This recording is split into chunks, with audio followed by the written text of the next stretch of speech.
Most people fail AppLovin approval because of one simple mistake. If your AppLovin account keeps getting rejected, watch this carefully. Many developers try again and again, but they don't understand what is actually causing the rejection. Most people make small mistakes during the sign-up process, and that is why they never reach the approval stage. First, look at this AppLovin dashboard. This is what a properly approved account looks like. Many people never reach this point because their details are not correct or their setup is not consistent.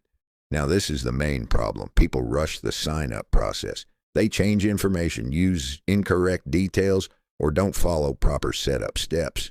Because of that, their application gets rejected again and again. That's why only a few people actually get approved, while most keep failing. If you're trying again and again but still not getting results, you need to understand the correct process before you apply. This is the dashboard access and account setup after approval. This is what you should aim for if everything is done correctly.